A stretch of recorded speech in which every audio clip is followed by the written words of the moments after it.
Let's get to the other side of that Falcons-Bucks game and talk about the Falcons offense. They are 4-point favorites, giving them the third highest implied total on the slate.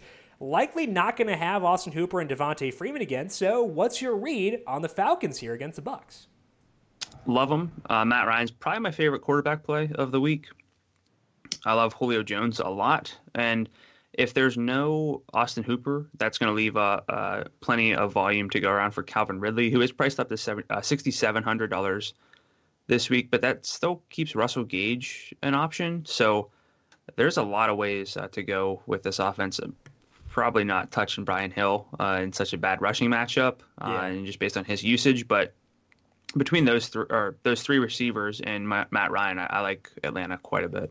Yeah, for running backs, I don't care about matchup if they get work in the passing game. But Brian Hill had just 3 targets last week on 31 pass attempts, I believe.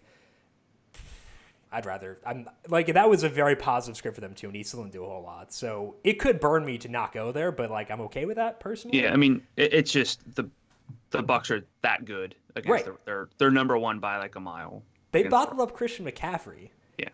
Christian McCaffrey is a little bit better than Brian Hill, so I'm okay with avoiding there. I think that when you look at Julio and Calvin Ridley, I think in the 3 games without Mohamed Sanu, Julio's deep target share is like 57% or something stupid like that.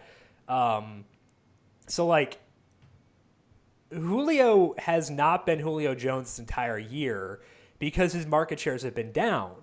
But if you look at the 3 games without Mohamed Sanu, he's had 12, 9, and 8 targets. He's up at around 26%. His full season target share is 23%. He has 4, 3, and 3 deep targets in those games. He had 2 red zone targets last week, which is always a concern with Julio. So Julio Jones, $8,400. He is going to be popular this week because people are going to see, oh my gosh, he always shreds the Bucks. That's bad process. But using Julio Jones because his market shares without Sanu are great is good process. So people are going to get there via a bad path. It's like T.Y. Hilton against the Texans earlier this year.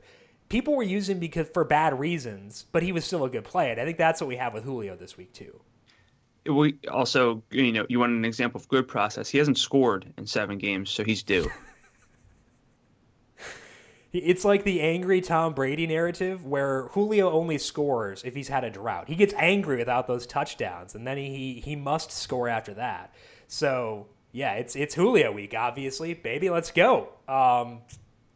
Yeah, I don't get that. But I think that the desire... I mean, there's regression, and then there's he's due. Right. They're different. They're different things. He's due for regression. He's not due, though.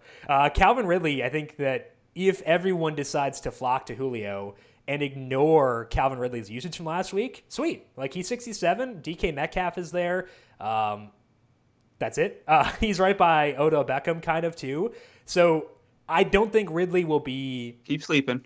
He won't be under-owned, but he's going to be lower-owned than he should be. Is that the right way to phrase that? I don't know. I got off of Calvin Ridley a bit last week because I thought he'd be popular. I have a bias. So I think he'll be more popular than he probably will be because he's priced up now. Okay. But I'm still going to play a lot of them. Yeah, I agree. I think that his usage last week was amazing. And he's indoors against a bad secondary. Light him up.